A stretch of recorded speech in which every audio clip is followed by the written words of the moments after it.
Good morning, everyone, and good morning, everyone from Belgium, and good afternoon to our participants in Asia. Welcome to the Start2Export Malaysia Information Networking event. I'm Thomas Bernthaler. I'm the economic advisor for the Flanders Investment and Trade Antenna Office in Malaysia, and I'm your host today. I'm heading the antenna here, antenna for investment, Flanders Investment and Trade in Malaysia, and I'm in Malaysia already for 13 years, and I still love it. So normally we should be all in a physical networking reception and shaking each other's hands, but due to the pandemic, we had to do it virtually this year. But well, we are looking forward to maybe have a physical event sometime in 2022, if everything goes well. So thank you all for making it to the event. We'll have a little bit of a networking meeting and we have some good information about Malaysia from our speakers. Actually, this event is concluding the trade mission to Malaysia and Singapore, even though we will still have matchmaking meetings for the Malaysian companies that participated throughout the month of October. So if anybody wants to meet any of the companies we can, of course, make that happen. Well, I would like to welcome the companies from Belgium and, of course, the companies also from Malaysia for joining us today. And I want to give a special thanks to His Excellency Pascal Grégoire, the Ambassador of Belgium to Malaysia, for joining us, and also our speakers. Yang Bahagia Datuk Baria Mohamed Tamil, the Deputy Secretary General for Investment at the Ministry of International Trade and Industry, Mr. Daniel Pans, the Founder and Group Chief Executive Officer of TAPiO International, and Mr. Francis Himpe, the Managing Director at Goffey Chemicals. We are also privileged to be joined by some distinguished guests, including Yang Mulia Tengku Noor Shamsha Tengku Abdullah, the Chief Editor-in-Chief at Danga News, who was former editor of Bernama News Channel for 17 years, and Yang Bahagia Dato Sri Ahmad Chaberi Sheikh, an experienced lawmaker who was appointed 3 times in a ministerial role in the past, namely the Minister of Youth and Sports, Minister of Communications, Multimedia, and the Minister of Agriculture. Well, in addition, I would like to thank my colleagues joining us from Flanders Investment and Trade in Belgium. Good morning to them. And I also want to thank Ms. Nathalie Samont, the Regional Flanders Investment and Trade Coordinator for Asia Pacific, and Mr. Kim Demeyer, the Science and Technology Counselor for Southeast Asia, that are joining us today from the Regional FIT office in Singapore. Lastly, I would like to thank our co-organizer, the Flanders Chamber of Commerce and Industry, for their support. So to start up with, I would like to have our mission leaders say a few words. So firstly, I would like to introduce Ms. Karin de Fleschauer, the Area Manager for Southeast Asia and Oceania, joining us from Belgium, to give us a little overview of the investment and trade in Belgium. Karin, the floor would be yours.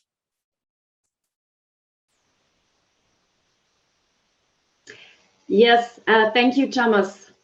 Your Excellency, ladies and gentlemen, a very warm welcome from Brussels in name of Flanders Investment and Trade, the government agency which promotes sustainable international business, also between Malaysia and Flanders. As mentioned by my colleague Thomas, Start2Export 2 is a pathway set up by Flanders Investment and Trade and Voka Chambers of Commerce, involving 20 creative companies from Flanders eager to explore and to do business with Malaysia. So we're very happy to have you address and join our group today. I want to thank BeLuxCham for their support in organizing this session, and all the guest speakers for making time and sharing their views with us.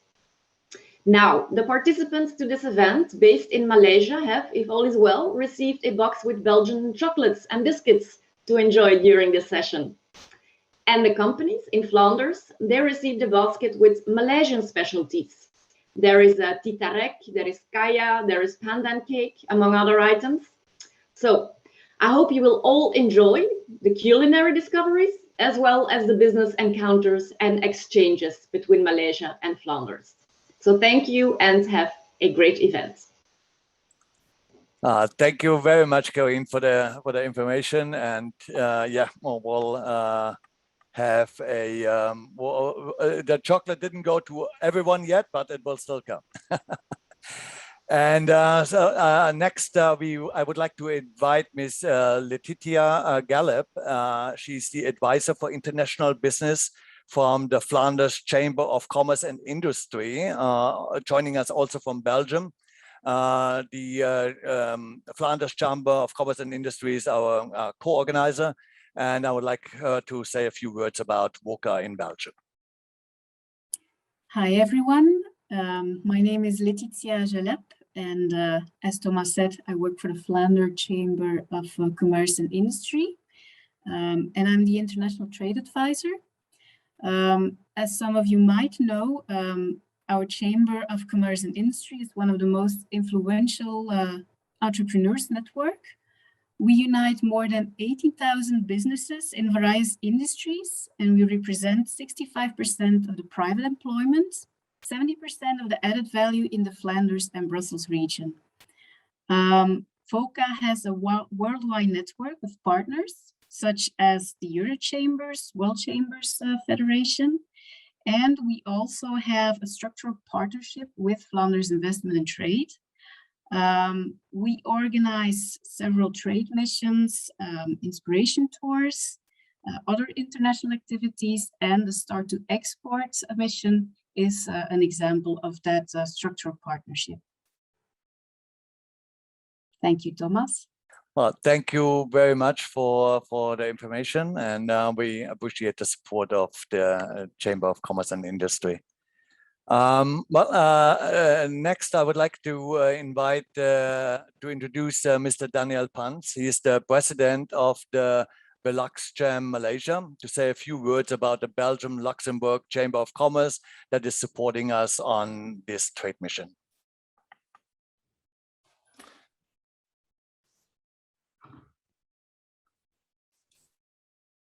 Oh, okay. Hi, good afternoon, everyone in Malaysia, and good morning, everyone in Belgium. Thank you for providing this opportunity to share a little bit about the activities of our chamber in Malaysia. We have a total of 57 members, 6 platinum, 3 gold, and 21 silver members, together with another 27 individual members. Our membership base has grown quite substantially in the last few years, basically because there's a lot of support needed during the COVID pandemic. We are working very closely together with the Belgian embassy, with Mr. Pascal Grégoire, His Excellency, as well as with the trade agencies Flanders, Wallonia, and Hub Brussels. And we also work together with the Luxembourg Trade and Invest, who is part of our community. What kept us busy in 2021, we changed the name to something that's more easy to understand, which is BeLuxCham. Everybody's pretty clear what that means very fast. We revamped our website a little bit. We have a very active WhatsApp group who is members only, where we share a lot of information on the latest rules and regulations of what's happening in Malaysia and what is allowed, what's not allowed, because the SOPs have been changing quite frequently. We have provided quite a lot of assistance with regards to individual files related to keeping factories open, immigration files, release of cargo at port, and we are populating a little bit our LinkedIn page. We recently organized, we have monthly events, mostly virtual, around the digital environment, around mental health. An interesting session about blockchain, and just a few weeks ago we had a one-on-one with Mr. Bart de Wever, who shared us his ideas for the Port of Antwerp. We also work actively together with the BeLux chambers in the Asian region.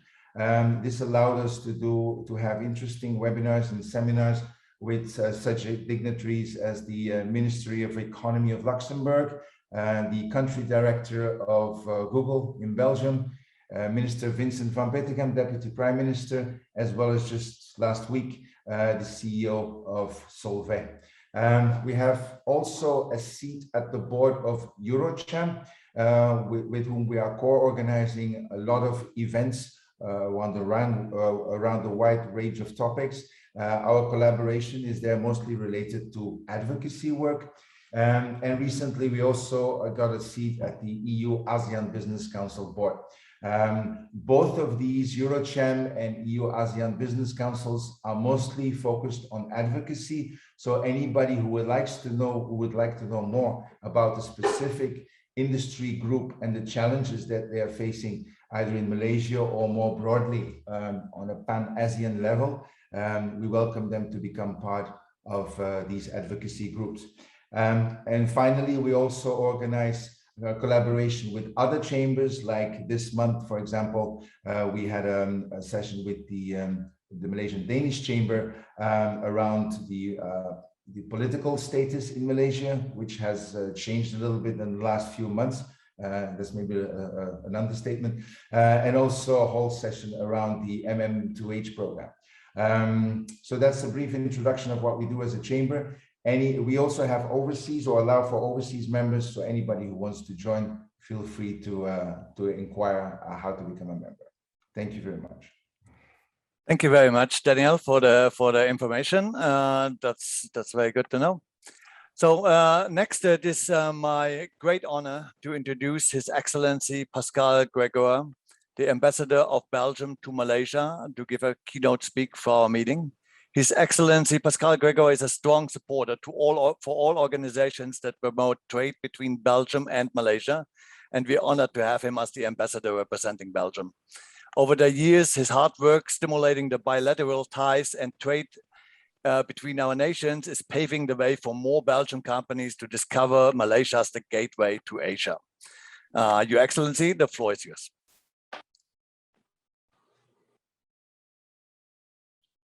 Thank you very much, Thomas. Excellencies, YB, Zatosri, Datuk Barya Tamil, organizers and speakers, dear Thomas, dear Daniel, dear Francis, dear participants, ladies and gentlemen, beste vriend, dear friends, goedemorgen iedereen in België. Good morning, everybody in Belgium, Flanders. A warm welcome to all of you for a unique and awaited webinar session, which demonstrates once again the strong interest and confidence in this region, and especially in Malaysia, from Flanders companies and involved stakeholders, including Flanders Investment and Trade. Not without warmly congratulating the co-organizers for this timely initiative, and in particular Flanders Trade and Investments, Voka, and the Belgium-Luxembourg Chamber of Commerce, Malaysia. Your initiative, this initiative, could not be more timely when it comes to the renewed relationships between Malaysia, Belgium, Flanders, for at least 4 good reasons, and as following. First, a new Prime Minister has just been designated by the Agong, the King of Malaysia, and the new cabinet is working at full gear with some welcome continuity with respect to the previous one. Second, the new ambassador of Malaysia to Belgium and Luxembourg, the dedicated Datuk Rosian Ghani, excellent colleague who is the former Director General ASEAN at Wisma Putra, the Malaysian Ministry of Foreign Affairs, took his new responsibilities just 4 weeks ago, and by following him on social media, I can assure you that he's already very, very active. Third, trade between our 2 countries has doubled during the last decade to reach about 1 billion euros, while the export from Malaysia to Belgium increased by 15%, about 92 million euro just between January and July 2021, mostly chemicals, petroleum products, manufacturers, and metal, and commodities as well. 4, last but not least, while about 70 Belgian companies are present in Malaysia, Malaysian investments in Belgium are still quite limited in numbers, maximum 8 to 10 that we know so far, including one at least by Petronas in MIXEM, Antwerp province. This should not be the end of it. This should not be a fatality. We can, we could, we must do better. I'm definitely convinced of it. Ladies and gentlemen, beste vrienden, for over 500 years, Malaysia has been recognized as a trading and investment powerhouse. Thanks to its strategic location along the Straits of Malacca, at the heart of the so-called ASEAN Association of Southeast Asian Nations, its trading credentials and competitiveness post-COVID-19 do continue to flourish, with foreign investment continuing to make their way into the country. Not only Malaysia is at the center of Asian region, it is multicultural, multilingual, with a digitally skilled, talented pool, ready infrastructure, and mature ecosystem investors can really rely on. Foreign investments in manufacturing, services, and other sectors surged almost 70%, 70, to 22 billion euros from January to June 2021, according to Senior Minister and International Trade and Industry, Datuk Seri Azman Ali. Not without adding that everything remaining equal, the cost of living, of land, of real estate, and so on, might be twice, if not 3 times, or even 4 times in some specific cases, less expensive than in Singapore. Although Malaysia continues to record strong investments, the country isn't resting on its laurels, fully conscious that a smooth and speedy management of the reopening of the country is and will be key for now, for tomorrow, and for the near future. As a matter of fact, and this very last Monday, Prime Minister Ismail Sabri Yaakob tabled a new 5-year economic plan, boosting inter alia infrastructure spending as the country looks to chart its way out of a pandemic-induced slump. The government is committed to spend 80 billion euro, 80 billion euro on existing and new development projects between 2021 and 2025. These include new highways and rail networks, linking rural areas with urban and industrial hubs, more affordable housing, as well as improvement in health, education, and broadband connectivity. Ladies and gentlemen, dear friends, here in Kuala Lumpur, and definitely at the Embassy of Belgium, we see your workshop as a crucial boost in order to further strengthen, warm up our relationship with Malaysia and the whole Southeast Asia, Malaysia being a hub, active hub to the rest of the Southeast Asian region. The current pandemic should not prevent us to be proactive, neither creative. As such, and in close cooperation with the government agency, Flanders Investment and Trade, with the Voka, with BeLuxCham Malaysia, just to name few of the Belgium Flanders stakeholders, let's move on together forward in fixing for the coming months a concrete agenda of initiative with Malaysia, such as, just few thoughts, humble thoughts, online trade missions, webinar promoting Flanders-specific sector of activities and interest, universities, brilliant universities in all along around Flanders, Antwerpen, Hasselt, Ghent, and you name them, university, food industry, logistics industry, petrochemical, diamonds, you name them all.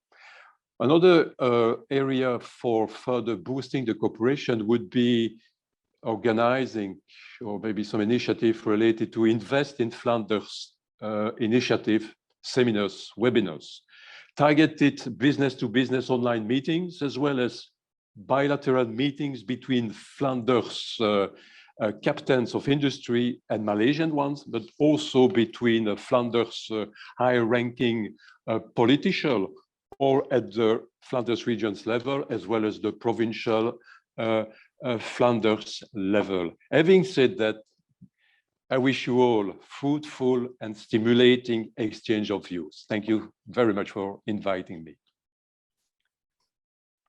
Thank you very much, Your Excellency, for the keynote. That was very interesting, and I'm looking forward to work with you on furthering the relations between Flanders and Malaysia. And thank you for all the good work you do for the community. Thank you very much. With this one, I would like to give over to my coordinator here, Nas, who would like to just do a quick photo shoot before we start with our first speaker. So, Nas, you would like to coordinate this, if possible? Hi, yes, Mr. Wan. Thank you. So I just need 3 seconds for everyone to turn on their camera, and I will start doing the screenshot.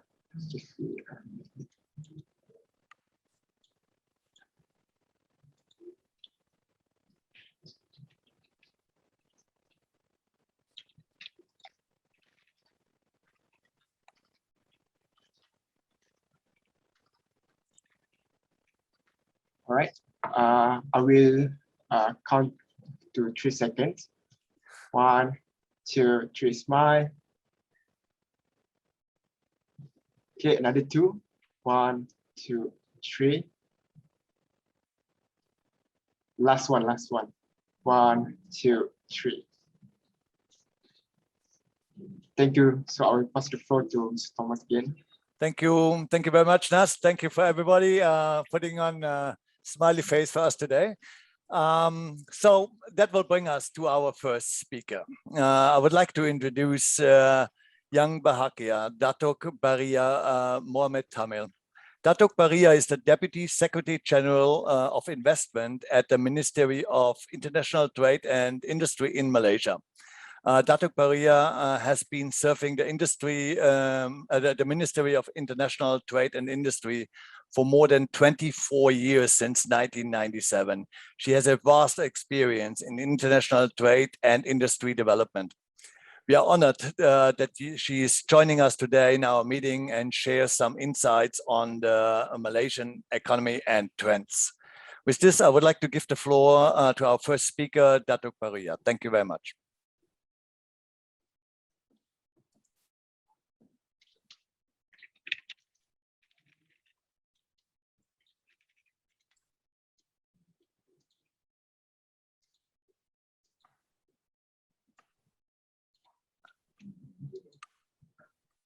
Datuk need to unmute. Okay. There we go. Perfect. Thank you, Thomas, for the kind introduction. Good afternoon to His Excellency Ambassador Pascal Grégoire, Ambassador of Belgium to Malaysia, the Honorable Datuk Sri Ahmad Shabrichik, and good morning and warm welcome to participants from Belgium, especially to Karen and Letitia. I'm happy also to note that the CEO of InvestKL is together with us in the participants, and also I see that colleagues from MITI, MIDA, and MATRADE are also with us from across the globe. Ladies and gentlemen, my presentation will focus on 4 areas. There is 1, the Malaysia's strong economic fundamentals. 2, Malaysia as the gateway to ASEAN region. 3, investment and trade-friendly nation, policies and the ecosystem. And the 4th area would be the opportunities of doing business with Malaysia. Okay, from here you can see that Malaysia's economy remains on a recovery path in 2021. While the resurgence of COVID-19 cases and the reimposition of nationwide containment measures are expected to weigh on growth, The impact will be cushioned by several factors. These include continued allowance for essential economic sector to operate, higher adaptability to remote works, as well as increased automation and digitalization. Economic growth will be further supported by policy measures, which will provide cash flow support for affected households and businesses. Based on the latest global economic development, the implementation of National Recovery Plan, or sometimes known as NRP, the pace of vaccination rollout and healthcare system capacities, Malaysia economy is projected to expand between 3% to 4% in 2021. So there is good news indeed. For information, the new growth projections are lower compared to the previously announced growth range that is of 7%, due to large part to the reimposition of nationwide containment measures. Nevertheless, the opening of the economy will support a gradual recovery in the fourth quarter this year, with higher global growth and sustained policy support providing a further lift to economic growth. The recovery is expected to accelerate further going into 2022, supported by a gradual normalization of economic activities as well as the positive spillover from continued improvement in external demand. Here, I would like to share a brief glimpse about Malaysia as depicted in the slide. You can see that we are a population of 32.6 million, that is as of 2019. And then we are pro-business. We have 64 IGAs, investment guarantee agreement, and also we have 74 double taxation avoidance agreements. So this is, I think, very important to businesses. And you can see that for our GDP for 2020 was $333 billion US, as well as for GDP per capita, it was $10,553 US for 2020. So you can see that actually we have 16 free trade area, free trade agreements, and this provide market access to 4 billion people. Next, please.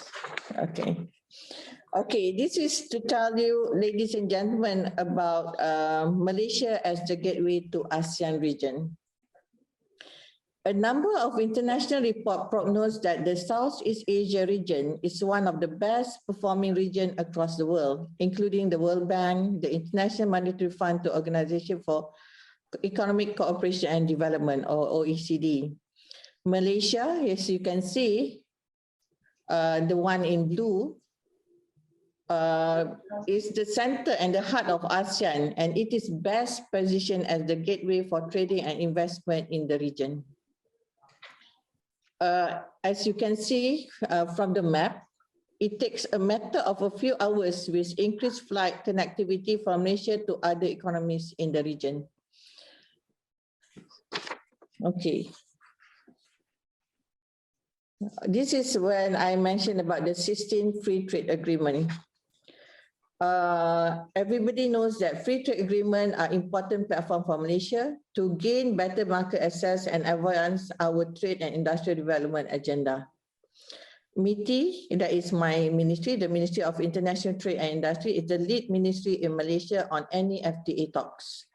To date, Malaysia has implemented 14 FTAs. There is 7 bilateral FTAs and 7 regional FTAs since 2006. Malaysia is also a member of another 2 mega FTAs, which are Regional Comprehensive Economic Partnership, or better known as RCEP, and Comprehensive and Progressive Trans-Pacific Partnership that has been signed on 15th of November and that was signed on the 15th November 2020 for RCEP and 8th of March 2018 for CPTPP. These 2 mega FTAs are pending ratification. In addition, Malaysia is also currently negotiating the Malaysia-European Free Trade Association Economic Partnership Agreement, or we call it MEPA.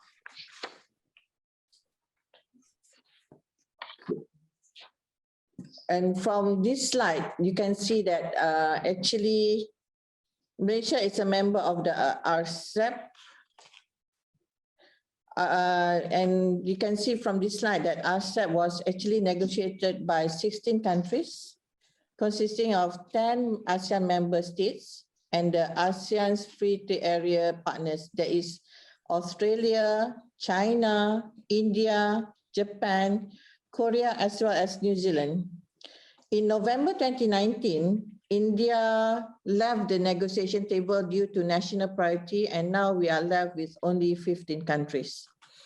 Upon the implementation of the RCEP agreement, it will cover 1, tariff elimination and reduction for merchandise goods, including the facilitation of export and import of goods among the RCEP countries. And it will also include the opening markets to welcome the services provided within the RCEP region for sectors, including financial services, telecommunications services, and movement of natural persons. It will also include promotion, facilitation, and protection of investment within the region. And also, it will ensure a level playing field to ASEAN countries while recognizing the importance of special and differential treatment among the RCEP countries, especially the developing countries. And there will be information exchange and promotion of transparency measures to facilitate business and investment within the region, including providing economic and technical cooperation, especially to SMEs. One thing I think everybody should take note is the fact that it is based on World Bank data in 2019, the 15 RCEP participating countries will account for a total of 29.5% of the global population, or representing 2.2 billion people. And these 15 countries combined gross domestic product of $25.8 trillion, or 29.44% of the world GDP. And it is also, these 15 countries, they are representing 20% of global merchandise trade. So based on this account, once RCEP is in force, this will be a massive platform for Malaysia and other participating members and companies like from Belgium for greater trade and investment opportunities. Ladies and gentlemen, here you can see that Malaysia, being an open trading nation, has been committed in ensuring a comprehensive and facilitative ecosystem for our trading partners, as well as investors. Among others, we have recently announced the new investment agenda based on new investment aspiration, as well as our supporting national policies on 100% equity ownership, flexibility on repatriation of income, employment of expatriates, IP protection safeguards, and our commitment in various investment guarantees agreements to safeguard the interests of companies. And this includes the companies from Belgium. Next, please. Okay, here what I want to show to you is that the National Trade Blueprint. The National Trade Blueprint is a 5-year framework. This is from the 2021 to 2025, which aims to enhance Malaysia's export competitiveness via improved business ecosystem, and it comprised 8 strategic thrusts with 40 recommendations. One of the strategic thrusts is on increased Malaysia brand and product awareness globally. It's through working with strategic partners in target markets to build global connection. At the same time, it is also crucial to generate new opportunities through investment to grow and complete the local ecosystem and industry value chain. This would eventually serve as supporting driving mechanism to welcome business entities worldwide, including Belgian companies, to explore businesses here. Opportunities with Malaysian companies, providing them with avenues to be part of the global supply chain activities. Ladies and gentlemen, the 2030 Agenda for Sustainable Development. Malaysia, together with 192 world leaders, adopted the 2030 Agenda for Sustainable Development at the United Nations General Assembly in New York on the 25th September 2015, 6 years ago. This is a global commitment towards a more sustainable, resilient, and inclusive development, with 17 Sustainable Development Goals and 169 targets.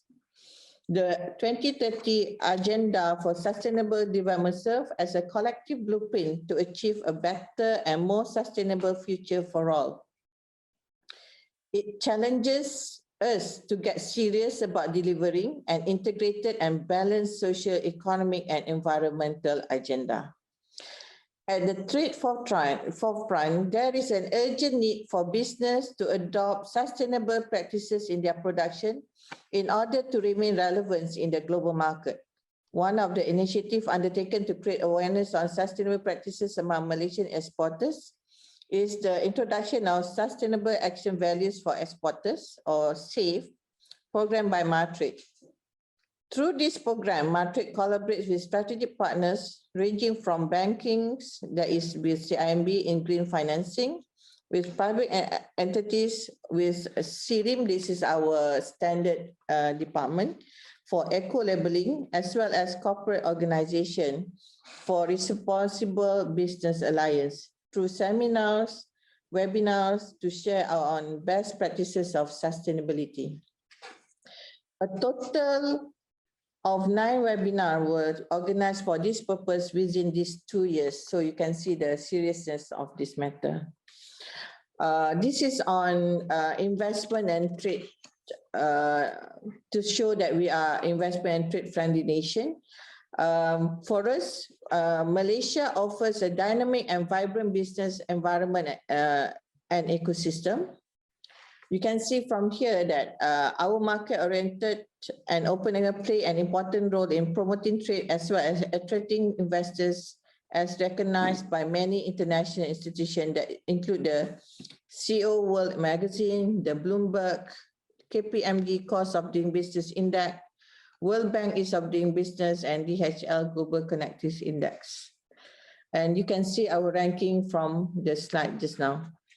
Okay, this is on opportunities of doing trade with Malaysia. This is where we connect the dots. MITI and its agency, the MATRADE, will continue to connect the dots in unlocking new opportunities for business communities in Malaysia and in Belgium. One, through the joint manufacturing support. Malaysian company can complement to contract manufacturer for their business partners. For example, the electronic manufacturing services companies in Malaysia has capabilities to produce high mix, low volume, quality and cost competitive product for customer in the electrical and electronics area, in the machinery and equipment, and in the automotive and medical industry segments. Malaysia's halal certification is globally recognized. So we offer Sharia compliant F&B, pharmaceutical and personal care product to Muslim customers worldwide. Belgian companies here may consider to outsource their manufacturing and apply for Malaysia's halal certification. Through the facility for maintenance and repair services. This is where the facilities in Malaysia could be utilized for after-sales services, catering customer within the ASEAN or Oceania region. Services such as these are usually applicable for business partner in the E&E and M&E, and also in the aerospace and medical industry segments. 3, through the localization of services, we try to connect the dot by leveraging on Malaysia as part of the Organization of Islamic Cooperation or OIC member country to assess business opportunity in the OIC member states. Malaysia ICT business partner could offer value add in localizing content to suit the demand and need of customers in OIC countries. And lastly, we connect the dot by having distribution center. Because Malaysia is strategically located within the ASEAN region, Belgian companies could utilize Malaysia as a springboard to access to over 600 million consumers. That's a big number indeed. Okay, with this slide, just to show you about our Malaysian trade with Belgium, like what His Excellency Ambassador mentioned just now, the trade between Malaysia and Belgium have been very encouraging. And this is despite the COVID-19 pandemic, which happened in 2020 until now, 2021. I would like to highlight that in 2020, Belgium was Malaysia's 25th largest trading partner out of the 233 partners in the world. And Belgium was a 24th largest export destination out of 229 export destinations in the world. And you are also the 29th largest import source out of the 2011 import source in the world for Malaysia. The top 5 export products to Belgium accounted for 77% share of total export to Belgium, mostly in the manufacturing sectors such as rubber product, as well as textile, apparels, and footwear. And for us, the top 5 products from Belgium, which accounted for 76.5% share of total import from Belgium, are actually in machinery, equipments, and processed food.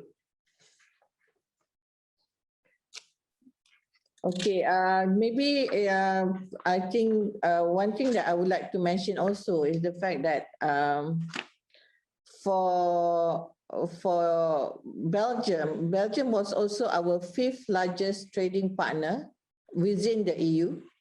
You are also our 5th largest export destination, and also you are also our 5th largest import source for 2020. And this is also the same for us in terms of for Belgium, because for Belgium, Malaysia is your 5th largest trading partner within the ASEAN trading nations. Okay. This is just to show you the trade office of MATRADE around the world. There are 46 offices and still counting. And this is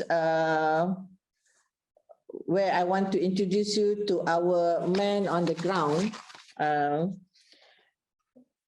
This is, we have for Belgium, what we have is the MATRADE of Netherlands to cover the opportunities, the customers from Belgium. So feel free, these are the contact details of them. And we also have at the headquarters, we have Encik Khairul Nizam Munir, and all of these people are very much contactable. You can contact them anytime. All their details are on the slides here.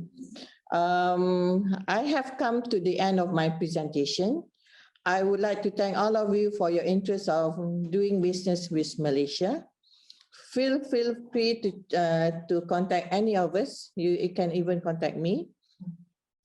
So thank you once again, and I shall now pass the floor to Thomas. I hope I made it within the time limit that you gave me. Thank you very much. Thank you very much, Dr. Grégoire. That was a very interesting presentation, and we can all see that Malaysia is open for business to facilitate better business between Belgium or Flanders and Malaysia. And there is a lot of opportunities to increase the business going in both ways. So I think our nations can be working much closer together in the future. So thank you very much for taking the time, and it was very insightful. Well, we will have a since we basically wanted to do also a little bit of networking, what's going to happen now is we're going to make a breakout session that will work in a way that we will have little small rooms. These will be split off into 5 people that are kind of randomly put together, and you have the chance to network. You know, try to see what your counterparts are doing. We're trying to mix some of the Belgian companies with the Malaysian companies, and you know, you can network there a little bit. We will be this will go for 10 minutes, and after that we will be all coming back into the main room automatically, and then we will have our second speaker. So Nas, welcome back, everyone. I hope you had an interesting time in the break rooms and had some chance to network with some of the participants here. So that's good. As I hope everything worked out well. We have our next speaker now that I would like to introduce. This is Mr. Daniel Pans again, that we already met as the president of the BeLuxCham. However, he's also the director and director of the EU Malaysian Chamber of Commerce and Industry, as well as he's an executive board member of the EU ASEAN Business Council. But all of that, he also has a company. He's the founder and group chief executive officer of TAPiO International. TAPiO is a leading specialized food distributing company in ASEAN, and they're operating already over 20 years here. So he has a vast experience. This company has grown to a major organization. They're now operating in 7 countries throughout ASEAN. But I'm happy to say Daniel Pans calls Malaysia his home, and he has his company headquarters right here in Kuala Lumpur. So we're very happy about that. And he will share some valuable information on the mindset, tips, and consideration you should have when exporting to Asia. So Daniel, the floor is yours. Thank you very much, Thomas, for this nice introduction. Also for providing the opportunity for sharing some experiences. It was very interesting to listen also to the previous speaker who focused on who mentioned RCEP. I would like to draw a little bit of attention on the importance of RCEP, because it's the first time that there's really a free trade agreement within ASEAN countries and neighboring countries, not only with Western countries, and that really enables a lot of additional trade when you set up your activities, of course, in Malaysia, to access the region as such. Okay, I'm going to share basically a little bit about our company, and then I picked up some questions because the time is limited that we believe could be interesting for many of you. It's mainly, of course, focused on food because that's basically what we know. Short introduction of the company. We are active in food distribution, and we basically want to offer our customer whatever he wants. Customer is king. Whatever the customer wants, whenever he wants it to be delivered, wherever he wants it to be delivered, in any quantity. That means from small to big quantity, payable in local currency and offered by people who know what they're talking about. That's basically the company mission that we are trying to achieve. We have 24 sales offices operating in 35 warehouses in 7 different countries, as was already mentioned by Thomas. We have no base in Europe. That means everywhere we work with local people.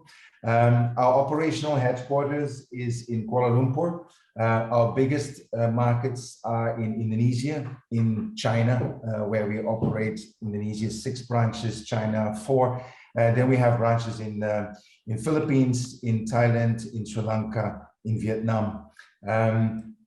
And Malaysia at the moment is our 5th biggest market. But as I mentioned, our operational headquarters are managed from KL. We basically offer what we call the full suite of services in food distribution. So we buy the product, we ship it, we import it, we do the marketing, the storage. We do quite a bit of customization as well. Then we sell the product and we distribute it to the final customer.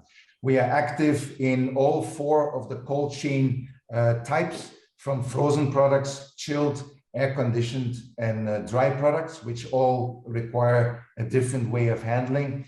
We operate in 4 different sales divisions. We have an industry division, which is mainly focusing on specialty food ingredients that go to the industry to either claim a nutritional benefit or a technological benefit.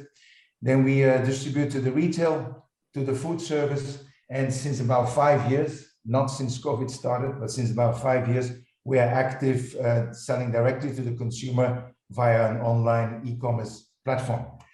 Some key numbers, we have sales of about 130 million euros. We have more than 20,000 SKUs all across the region. We have about 50,000 drops to customers every month. We operate with a team of more than 500 people. We have to manage 12 different currencies and 11 different languages. So that is basically a little bit the summary of the challenges that we face on how to manage this network. Whatever we can do locally, whatever we can do centrally, sorry, out of KL, we do centrally. Whatever cannot be done centrally, we do locally. That means warehouses, sales, distribution, import, basic finance activities are all done locally. And whatever we can do centrally, specifically related to HR, ICT, some marketing activities, we do centrally in Malaysia. And Malaysia has been a very good source of finding proper talent for completing those competencies. So a little bit on customized packaging, just to define that a little bit. What do we mean with customization? We do repacking of confectionery. For example, we supply Legoland in Johor Bahru with their customized packaging for Haribo candies. We do promotion boxing for specific promotional events. We do actual repacking of seeds and pulses for specific customized branding, private label. We also have our own blending, grinding, and sieving facility in Kuala Lumpur and in Jakarta. And we have a facility to do portion sachet packing as well. At this moment, only active in Kuala Lumpur. So that's a little bit what we mean with customized packaging. I don't give examples on industry because I don't find it so relevant, I think, for this audience. But with food service, we apply an omni-channel approach. That means we supply to hotels, restaurants, bars, cafes, canteens, wet markets, and QSR restaurants. In the retail, supermarkets, hypermarkets, convenience stores, mega stores like IKEA, also dedicated specialty stores like gym and fitness, and petrol kiosk. And we are active in e-commerce, where we are managing the online stores and the fulfillment for brands such as Coca-Cola, Evian, Sanremo, but also for other distributors. We manage their whole e-grocery fulfillment, which means that we are doing this activity for brands such as Loker, Balducci, pastry, etc. We have our own online stores, outlets on all the major malls, e-malls in Malaysia and now also in Indonesia, as well as we are building our own mall, our own grocery mall with our own developed app where you can buy grocery, all related to grocery and food. Now to the topic of today, basically, if you are an FMCG company in Flanders, a fast-moving consumer good company in Flanders, I try to identify a few questions which I think could bother you when you want to export to Malaysia. And it is very, very important that you try to understand the concerns in Malaysia. What problems do these people in Malaysia face? Who decides? Who is the decision maker? What do they care about most? And do I offer what they want? These are obvious questions, but very often we see that these questions are not necessarily sufficiently addressed. So I think it's very, very important to emphasize that we give a proper answer to these issues. I also want to point out that In Malaysia, people are not necessarily, and actually maybe less than before, looking to the West to find innovative ideas. Japan, Korea, Taiwan are very, very popular sources of products into Malaysia. And so it's very, very important that you make a distinct yourself from these other products to come into this market. Now, if you are a food processor, for example, or another processor in Flanders, there's got to be many, many questions. How do I reach these faraway customers? How do I organize sales? How do I organize shipping and customs, local inventory? I need regulatory approval. How am I going to distribute to a DC, a central distribution center or an outlet? How do I handle claims and returns? Cold chain management, digital marketing is becoming increasingly important, especially localized digital content. Some of my products have short shelf life. How do I manage them? Because they already need 1 month on the water and maybe 1 week of clearance before they can actually reach the market. They already have, even fresh product has already an aging of 1.5 months. How do I organize last mile delivery? Online grocery becomes an increasingly important element. How do I deal with marketplaces? Can I do application demos? How do I do that? Which technical equipment do I need to do that? Customized packaging, OEM becomes more and more important because people want to differentiate their own food products from others. Local currency, as I mentioned already, is a very, very important, very challenging part. I would like to emphasize that most Asian countries and also Malaysian ringgit is more pegged towards the US dollar than to the euro, regretfully so, which means that to the euro, it tends to be relatively volatile.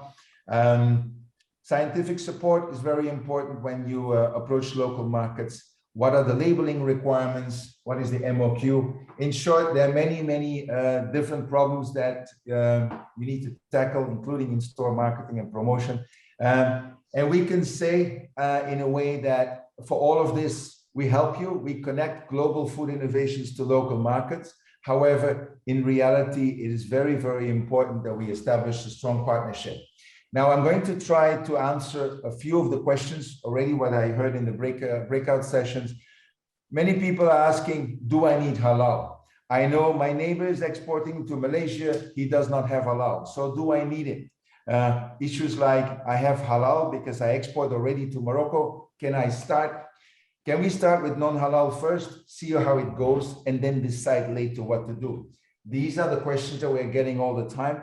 I would like to answer here very short. If you are ambitious with the Malaysian market, you need halal, full stop. There is no other way going around for the simple reason that the biggest population group is Malay, of the Islamic religion, and they look for halal products. Halal also, the halal logo has established a reputation of reliable food, and therefore if you really want to be mainstream in the market, you have to be halal. If you have a halal approval for specific countries in Northern Africa, Middle East, that's a good start. It's not necessarily approved by JAKIM, so it is important that you also check whether your product is approved by JAKIM. It's a key element.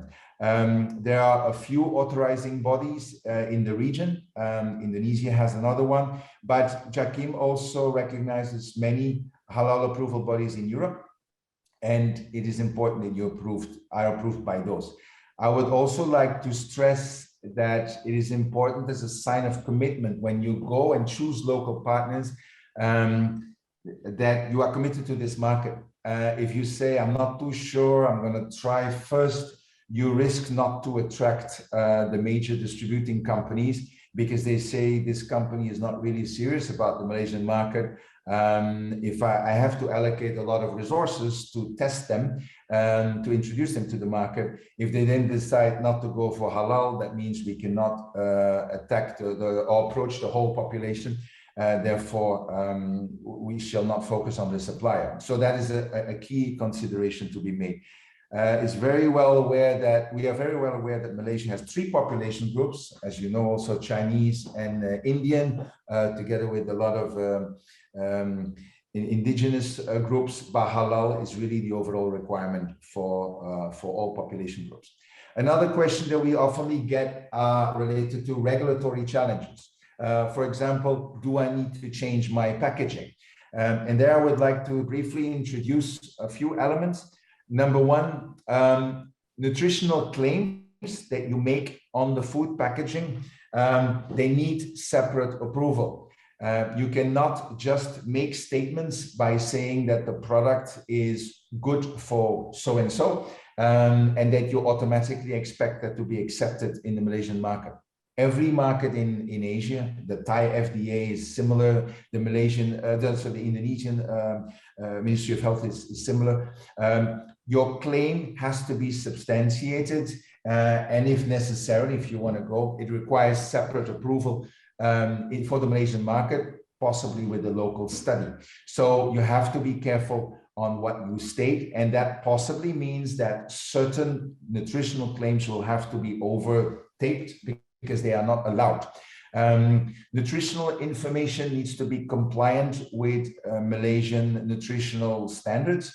For example, those people in the know, caloric value could have different definitions in different countries, and therefore the caloric value is not exactly the same in all countries in Asia, and that includes Malaysia. So the nutritional information will have to be according to Malaysian standards. Packaging in Malay or English usually suffices. So there's no need to have localized Malay packaging. If it is needed, usually what is accepted is that it is done with a local sticker done by your local distributor to add the Malay language. Another question, do I need product registration before I export to Malaysia? There is good news. Malaysia does not require product registration. So that is very, very good because it allows you for a very speedy market entry. A very important element, however, which is related to that is, am I using the right HS code? And I guess most of you are familiar with HS codes. It stands for Harmonization Standards.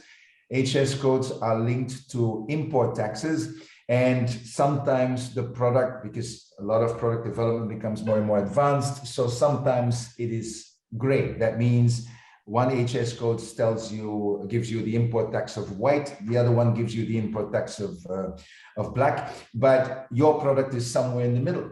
And that means you will want to choose the most interesting import tax code. And therefore, if your product is gray, you might want to call it more white or more gray, more black, depending on where's the import tax. Now, if you are uncertain, it is wise to go for an advanced ruling, which your local distributor can help you with. But once you go for an advanced ruling, this cannot be disputed. So it is important that you are clear and that you have scientific substance to a specific HS code, because otherwise your container can be stopped at the port for a considerable amount of time, which leads to demurrage and costs and possibly detention costs. So it's important to really consider that before you export. How about samples? The kind of comments that we are getting, do I need to send samples? Better go for a trial container first. I will give you a discount. I will send the samples for free, but the distributor shall pay for the freight. It allows me to see whether my distributor is serious with me. It is wise to send. Is it wise to send frozen, chilled, or dry samples? Some of the practical questions we are getting. So some answers to these questions. If you want to develop your product into a local market, partnership is very, very important. The resources needed that the distributor has to allocate to your brand are very, very substantial. Asia is a hot market. ASEAN is very hot. In our case, we get a few dozen requests for collaboration every week in some part of our network, which means that there's a serious selection process that is required, and we have to make sure that we choose the right partnership. That means there is a serious level of commitment that is needed, that needs to be shown to this part of the market. As I mentioned already earlier, there is a lot of competition with Japan, which is very well perceived, especially in food. Japanese food is very highly liked. Korean food has joined that one recently because of K-pop. The cake culture, the soap culture is very, very popular in this part of the region. So it really invites people to try out Korean food and Japanese food, Taiwan also. So it is important that the local sales teams who have to be convinced and who have to make an argument to make sure that the local supermarkets, hypermarkets, hotels are interested to take up the product, that they understand the product very well and that they are personally convinced. That means that they can taste the product, that they can identify the USPs. And therefore samples are very, very important. As a sign of commitment, the product as well as the freight are usually sent after initial commitment is shown on both sides. It's like we usually work with a market entry analysis platform where we analyze the price, the taste, and the USPs of your product versus other products. And taste is a very important element. Look and feel is a very important element. So samples are necessary. Now, a disclaimer there is sending frozen samples. I would suggest don't do it. It's a waste of money. There is no efficient way of sending frozen samples via courier. So other alternatives have to be discussed with the distributor because it's very expensive. You have to add a lot of dry ice, and the quality of the product that arrives is always inferior compared to the original quality. So alternative ways of discovering the product have to be found. Next item on MOQs. Is it not better to buy a container to reduce the freight cost per unit? If we send a container to Malaysia, can you then distribute from there to the different neighboring countries? These are questions that we are getting because we have the network. On the first question, it is important that your product is accepted and appreciated by the local market. We are not going to make money, and you shall not be making money on your first shipment. Developing a market takes time, and therefore, if you sell a container, that's great if the demand is there. But if it's a completely new product, there's no point selling a container because the product will get spoiled, and then the distributor will dump it into the market or will have to destroy whatever is not sold. This is not good for the brand. So initially, it's better to focus on LCL cargo with a few pallets to introduce it to the market and to gradually discover the market potential of the product. And therefore, the freight cost will have to be absorbed with those first pallets. Otherwise, it looks good. I just sold a container to Malaysia, but actually it's not called selling. It is moving a container to the other side of the world, but it's not necessarily placed into the market. Be aware that ultimately the consumer needs to be convinced, not just your local partner. How about distributing it to the region? Basically, it's not possible. There are bonded warehouses, but definitely not for sampling. So it's not an efficient way of distributing or of advocating your product. It should be sent to every country separately. There is the issue of dealing direct versus working with a distributor. As I mentioned already, it's very important to invest in a good partnership, which is hard work and takes a lot of time. Now, an important question is that you ask yourself, am I dealing with a real distributor? Because there is a lot of other people who occupy that space, who are offer agents, who are traders. There are people who are busy in parallel import. As I mentioned earlier, we buy, we ship, we distribute, we market. It's very, very important that you choose a partner who has the competency and the capability to execute all these activities and not just a back-to-back operator, because you will not get any ROI out of the partnership because they will not know what's really happening into the market. Once you are dealing with a real distributor, are you doing savings from going direct? Actually, not really. Why? Because most costs need to be paid anyway, whether when you're dealing with a retailer, a big retailer who is able to buy direct, or whether you're dealing with a distributor. Shipments has to be paid, storage has to be paid, merchandising has to be paid, distribution, return and spoilage, custom clearance, forex, all these items need to be paid anyway, whether you are dealing with a big retailer or not. Now, when you are dealing with a big retailer, you have to realize that the whole modern trade, that means the hypermarkets, the supermarkets, the petrol kiosks, all combined in Malaysia, they do less than 40% of total grocery sales, which means if you're picking one of those modern trade partners, you are only touching a small part of the market potential in that country. So it is better to have a partner who covers the whole country. Most distributors are organized to manage nationwide campaigns, and therefore it's better that you work with somebody who defends your brand towards all players in the market, omni-channel, as I described earlier, rather than pick for one only. The brand risks, therefore, to compete with itself if you have multiple players through which the brand can come into the market. And what you have to realize also that a lot of direct sales are actually not part of a solid brand launch. They are more often part of a specific themed campaign where they do a Christmas session or an end of year session, and then your product fits in, and therefore they bring in your product. But after that, you do your first container, and then there's nothing left anymore. You do not know what happened with that product, so there's no solid brand approach.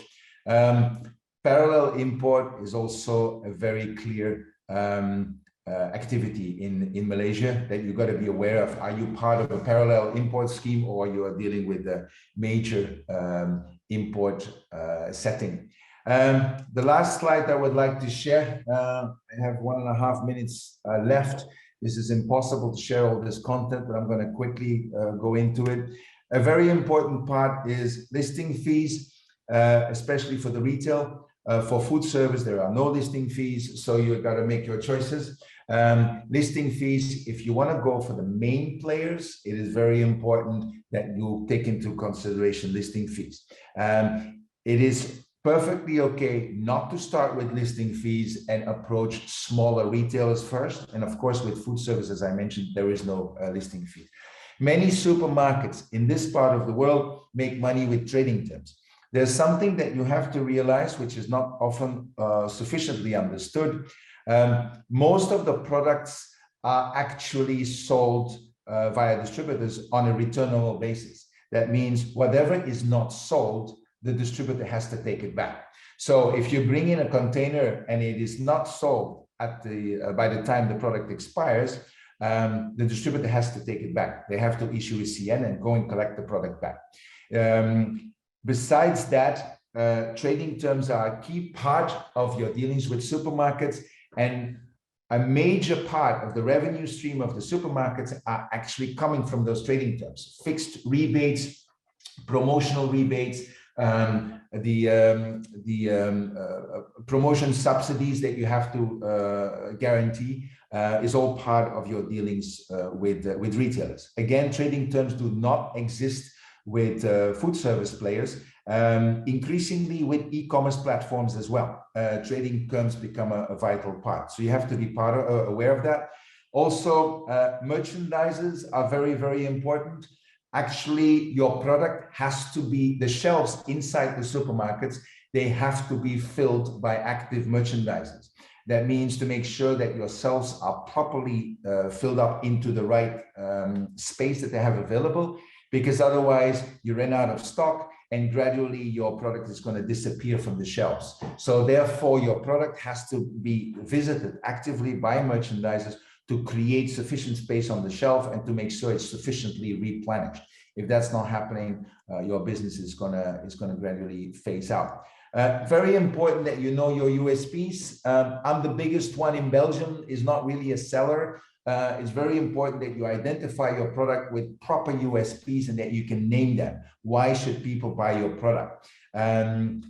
Many products are not known in this part of the world, just like in the other way around.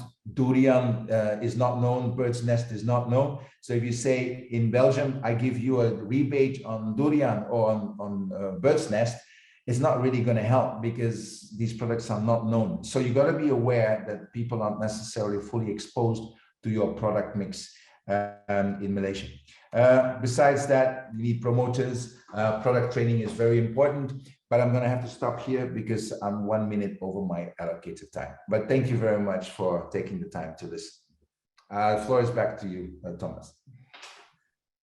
Thank you very much, Daniel. I think that was very interesting, and especially for companies that are new to exporting to the Asian region, it's very important to go to all the considerations. So I think that gave us a lot of good insights on running on the thinking on how to do it right. And so it's, you can see as well, it's always important to have a good partner in Malaysia where it's actually explaining you how to go about it. And as we emphasize in Malaysia here all the time, I mean, halal is very important and because you can sell halal to anybody, but if you don't have halal, you're basically taking out a very large population. So it is good to have halal because it is good for your non-halal people. They will not have any problem with it, but of course, for the whole Muslim population, which is a very sizable market, it will open a complete new door to your product.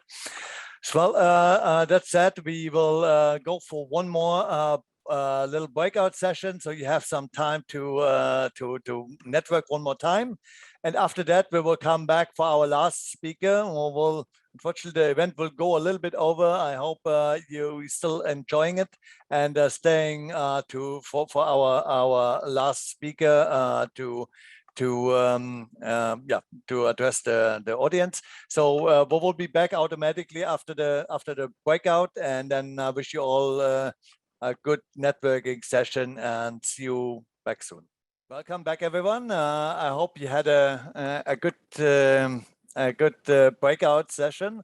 So this was basically our second and last little breakout session here, and so now we will be coming to our last speaker, our third and final speaker. So I do have to apologize, we're a little bit over time, but it is very interesting speaker we're having here is Mr. Francis Himpe, the Managing Director of Goffe Chemicals.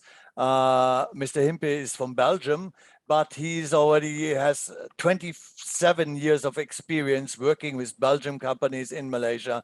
And for the last 24 years, he's the Managing Director of Goffe Chemicals and Goffe Cast in Malaysia. Both of these companies he had started from the ground up, and he's sharing today his experience on Malaysia and giving us some information why Malaysia is a great place to start in Asia. So, Mr. Himpe, the floor is yours. Thank you very much, Thomas. Good morning for the people in Belgium. Good afternoon for the people in Malaysia. Let me just there we go. I believe you should be able to see the slideshow at this moment. So yes, I've been asked to make a small presentation, more as a personal testimonial on why I and why the company chose Malaysia. And from the title, you can basically already guess that is a rather positive, and I would say a very positive experience, as Thomas said, for the last 27 years. Since is the first time we meet for most of you, I'll give you a very quick background, and that will also maybe explain, give you a little bit of an understanding of why, what is behind the choices of Malaysia. I'm from Zwevenhem, a small town in the West Flanders. I studied applied economics in Antwerp. And then I made a little stop in India for a little over a year before I basically then started my real career from almost day one in Malaysia. I ended up here first in more of a trading and sales position with Himpe. And like Thomas said, from 1997 onwards for Govi Chemicals and Govi Cast. And I'm still very, very much in that position. Now, along the way, there are a few other functions which have been added, my own company, and I have also basically, I would dare to say that I was very instrumental to get the last two Belgian companies to move into Malaysia, that is Olion, and that is very recently Dolandia, to move in and set up their operations in Malaysia. So if you look at this resume, there are basically 4 points where I had to make a choice. Do we pick Malaysia or do we pick another location in Southeast Asia? And 4 times the choice was made for Malaysia. The first time was when we set up Govi Chemicals. That was, like Thomas said, a greenfield operation. We had to pick a location where we're going to put this. And we have retaken that decision in 2012 when we have built a completely new factory, the one you see on the picture. And we have again, opened up the books and says, where are we going to put it? Are we going to put it in Singapore, in Indonesia, in Thailand, in Malaysia? Are we going to stay in Malaysia? We resolutely stayed in Malaysia. And then the last two companies, Olion and Dolandia, as I said, I've also assisted them to make the choice to take Malaysia as their base. Now, a little bit of the reasons, okay, why Malaysia, and I think it doesn't matter whether you're in trade or you're in production, location, location, location. It's the key point for real estate. It's actually also a very important point for business. If you do a lot of business with sea freight, Port Klang is an excellent port to operate from. Govi Chemicals is also based in Port Klang, 5 kilometers away from Noordpoort.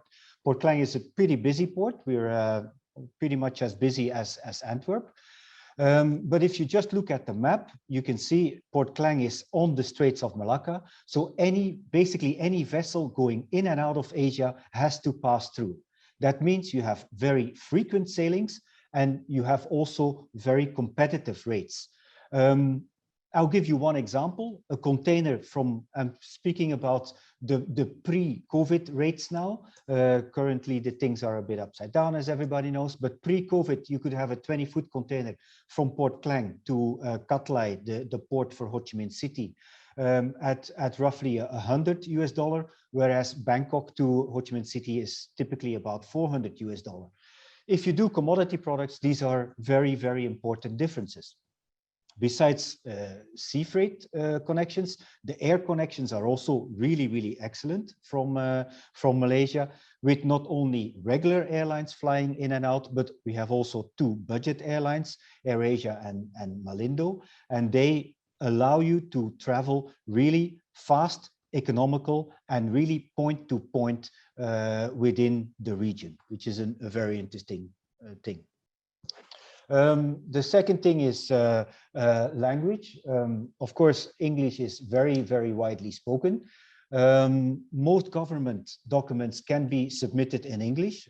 Some of them can't, but that's not a major thing. You usually have professionals to help you out with that. But let's say, for example, if you need the support from MITI or MIDA, then all these documents can be submitted in English, which is a very big help.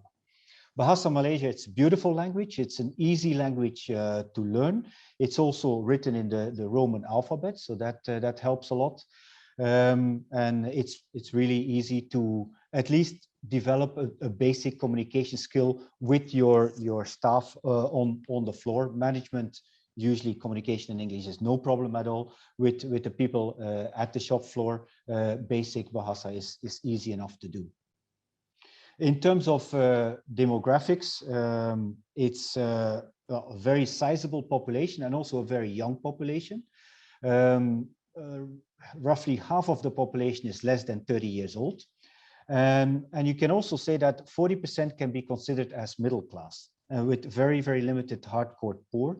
So it's the middle class is also growing both in size and in income. So it's the choices that people make are really, they are quite experimental in the sense that they like to try different things, whether it's tasting stuff, food, whether it's restaurant experiences, whether it's furniture, whether it's clothing. They're quite open-minded. Of course, you have the three racial groups, which makes Malaysia a really excellent test bed for many products to see how they are accepted by different race groups and different quarters. So one of the very big reasons for us why we chose Malaysia again and again is the conducive business policies and the environment. It was earlier mentioned in the first presentation that the government is very pro-business, and that is something from a personal experience I can really support. The government might change, but the policies towards being pro-business, that does not change. It's also very easy, fast and cheap to set up a local company for doing business, whether it's trading or manufacturing. You can set up a company for roughly €1,000. You can get that done in roughly 3 to 4 days. And maintaining and operating a company just purely at the maintenance expenses is costing you less than €5,000 per year.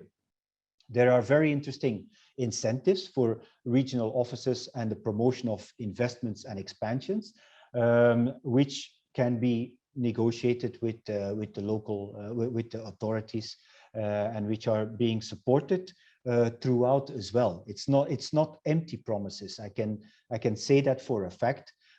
For our latest investment, Govicast, we had certain incentives. We are now into the 4th year of operations, and we can see that all those promises which were made are also being respected. So that's nice to work in that mutual way. There's openness for foreign ownership, whether it is for companies, land, or your housing. You can buy your own property here. You can buy your own land to do your business. You can buy a house. You can buy a condominium and an apartment. That is all really not a problem. In a lot of countries in Southeast Asia, that's not possible. Here, that is possible. There is very good and reliable and affordable internet access. Even in more remote places.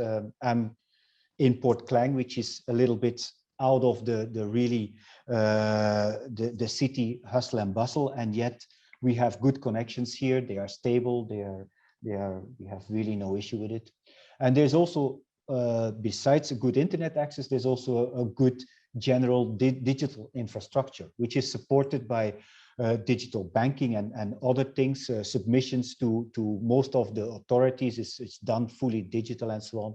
And I would say this is really on par with Europe. I think one of on a more personal note, I think quality of life is excellent in Malaysia. All the major cities in Malaysia are safe at any time of the day. There are good offers for schools, international schools, restaurants, anything under the sun you can find, shopping malls. It's all produce, whether it's for cooking, eating, drinking, halal, non-halal products. Basically, everything is quite easily accessible and available. Housing is good in terms of quality. It's easy to find, and it's also affordable. To give you a small idea, a small, reasonably sized apartment, let's say 200 square meters, would cost you roughly about 500 to 700 euro per month at the outskirts of Kuala Lumpur. So that's quite reasonable. Cost of living is very low. Certainly, if you live a little bit like the locals in Rome, do what the Romans do, enjoy the excellent, great street food, and you will be able to get by with limited, a very limited budget. It's easy to move around. The infrastructure is good in terms of the road infrastructure, the train infrastructure, the public transport, certainly in a city like Kuala Lumpur. It's also safe and doable to move around by yourself. You can drive your own car. You don't need a driver. It's easy to interact with the locals. They're all very helpful. If you need directions, if you can't depend on Waze or your GPS, they're all very helpful to move you around. So that's not an issue. I think one very nice thing to work in Asia and to do business is the Asian culture. I think there is usually a pretty strong respect for hierarchy and for the employer. When I have discussions with my counterpart, the plant manager in Belgium, I hear that's not always the case. Of course, every situation is individual, but nevertheless. There's also a reasonably good loyalty. Certainly, if you show respect towards your staff, their individual culture, their individual religion, you will get a lot of respect back, and it's really possible to build a very, very strong and good team. I can actually quite proudly say that a lot of my team members, the company is 24 years old, a lot of my team members are 24 years with the company. And that's, I think that's something that is not easy to find anymore these days. Certainly, if you're planning to invest in Malaysia, and in a business like ours, which is really a commodity business where you need a lot of water and a tremendous amount of power, and one of the main reasons for us also to choose Malaysia for our reinvestment was the competitiveness of the utility rates. I've just compared here typically the four countries which are being compared on these two utilities, and you can see that Malaysia comes out really, really good, in the lowest in terms of electricity rates, the second lowest in terms of industrial water rates. So on top, besides these utility rates, there are also very good incentives for renewable energy, and the frameworks to tie into the grid have become pretty good over the last 3 years, we can say. So that's quite interesting. If you have a big roof, we have definitely plenty of sun, so you should use it and feed it back into the grid. A lot of very, very positive things. There are some not so golden things as well. I certainly don't want to sound negative, and the balance is overall extremely positive. But I promise to be open, so I will be open. There is sometimes a little bit of a flip-flop mentality by the government on certain rules and laws and regulations. They implement something, they pull it back a few weeks later. That's sometimes a little bit confusing and not always good. The laws and regulations are also often open to interpretation. Although on paper they look pretty clear, often there is a negotiation process with individual government officers, and things get sorted out, but it's not always as straightforward as things should be. There is currently certainly a little bit of political uncertainty. We are into our third government in 3 years. So I wouldn't make it a big point, but it is certainly something that needs to be mentioned. One issue which we are certainly as an industrial player facing with is a shortage of lower level of workforce. We have taken an approach that we only work with Malaysian staff. We do not work with foreign laborers like Bangladeshi, Indonesians, or Myanmar people. We only work with Malaysians, but we do often face problems to find the lower level of staff. On the other side, on the other scale, we do have a little bit of an issue on the quality of the fresh graduates, where the employer often becomes the trainer.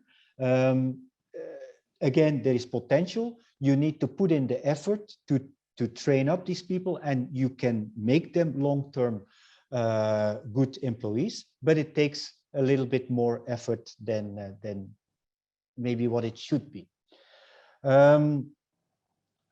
A last point is, for me, the culture often makes it difficult to delegate. Because of the respect of the hierarchy, it's often they push decisions up the ladder rather than taking the decisions themselves. And that takes a lot of effort, years of effort to train them, to make them aware, to let them take those decisions and to move forward within the company. But again, these are things that can be taught. So I wanted to keep it extremely short so that we can catch up a little bit on time. So I will hand it back to Thomas on to close off. Thank you very much. Thank you very much, Francis, for the presentation, and thank you for well, a little bit over time. So thank you very much for that. And yeah, being here 13 years, I can for me it was the same decision, and I think it's a very good place for Europeans to trade with, and I think it is a good place for Flanders companies to export their products and also make regional service hubs and service the whole ASEAN from here because of the geographical location. So of course, we're not promoting companies to move their operations, but it is a very good way to once you have a clientele here, to service the whole Asian population out of Malaysia is a very good place to do that because of the languages and because of the geographical location. So that's very good information there, and thank you very much.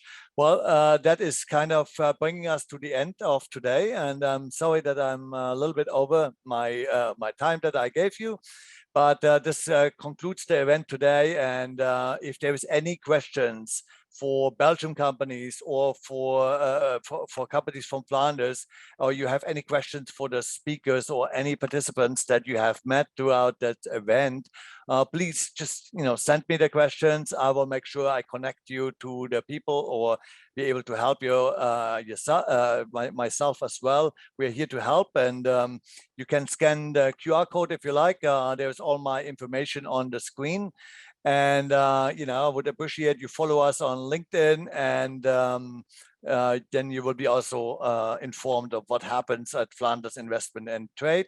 I just want to remind you, everybody that is here, that Flanders Investment and Trade is not only helping companies from Flanders to export into Malaysia, but Flanders Investment and Trade is also there for Malaysian companies that would like to enter the Flanders market, since Flanders is the perfect gateway to the rest of Europe, same as Malaysia is the gateway to ASEAN. So also, if you look for any Belgian products, we are able to help you as Flanders Investment and Trade. We can put up a trade request, and companies from Flanders are able to, reach out and if they have products or services that would be meeting up the trade request, and then we can connect you in a matchmaking session so that you can do business with Flanders.